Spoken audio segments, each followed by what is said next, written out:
Despite scenes of widespread death and destruction on the streets of Haiti, there have also been remarkable acts of compassion and kindness, often in the most difficult of circumstances. On Thursday, my colleague Robin Roberts went in search of a little girl, the adopted daughter of a couple from Iowa. We found her outside the orphanage, alive and well. Today, those same parents headed into the devastation themselves, hoping to embrace their child, as Robin Roberts now reports. In a country that seems plunged into darkness, a rare bright moment. Last Thursday, we drove through the broken streets of Port-au-Prince in search of this orphanage. Hi, what you got? Hoping to find a 4-year-old girl named Esther. These are pictures taken at the orphanage during visits from her adoptive parents, Matt and Mandy Poulter of Pella, Iowa. After 3 years, the adoption was finalized. They were just waiting for a visa to bring Esther home when the earthquake struck. By last Thursday, Mandy was desperate for information about Esther and the orphanage.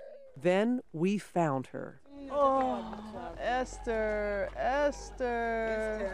The orphanage was damaged, but all 9 children there, including Esther, who cried a lot at first and fell asleep, were all right. Mandy, I am looking into the eyes. Well, I can't see the eyes because she's sleeping right now, Esther. She was putting up a little bit of a fuss earlier, but who can blame her? But she is, she looks well.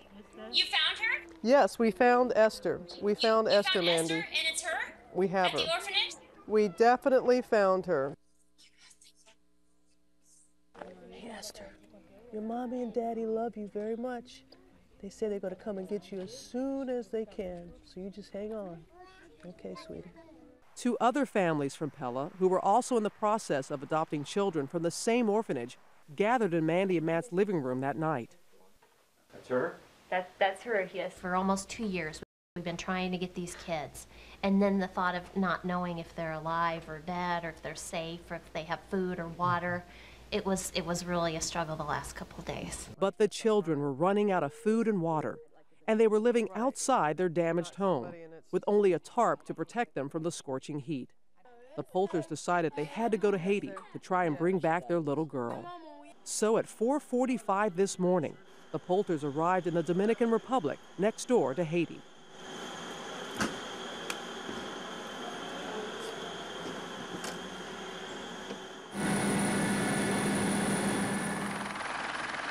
We were able to get them 2 seats on a helicopter headed into Port-au-Prince, one ABC News has been using to ferry supplies to our staff on the ground there. The Poulters made their way to the orphanage. Oh, right that way. That way. Yes. That little alley. Go that way. She's here. Hi, Carl. Ready? Hi, Esther. Ready? How are you? And Oslan. Oh. Oh. Finally, after 6 days of anguish,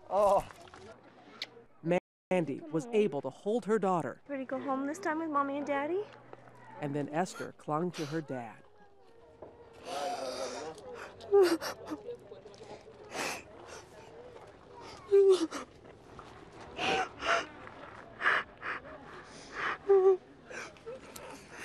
You say hello, Mama. They used our satellite phone to call the other families back in Iowa. Hello, Mama. Can you hear her? She's probably crying, actually. Here's Kekum.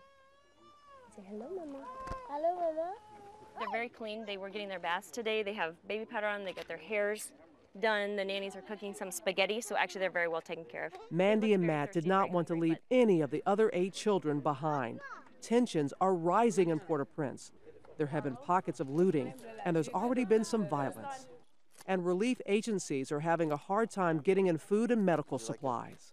We need to tell them who's... I think she wants to know who's leaving. In this one? If there's 3 more here, if we can fit him, we'd like to take him.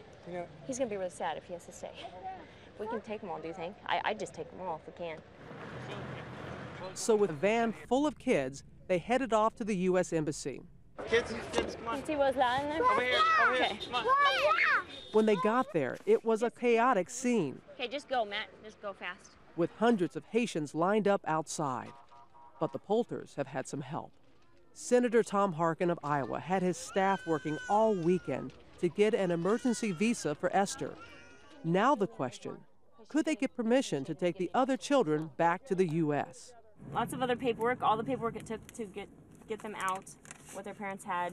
At the end of a long day, the Poulters emerged with visas for Esther and the 4 other children from Iowa, whose adoptions were underway before the earthquake. We'll see you later, Julie. Okay, buddy? The other 4 children will remain behind in Haiti. I'm Robin Roberts for Nightline. Our thanks to Robin Roberts. And tonight, Esther and the 4 other children are at the airport awaiting a flight out of Haiti.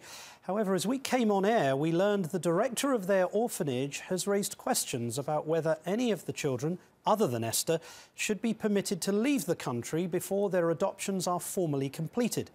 But today, the Department of Homeland Security announced a temporary plan to allow orphans from Haiti already in the process of adoption by American citizens to enter the United States. We'll continue to follow this story.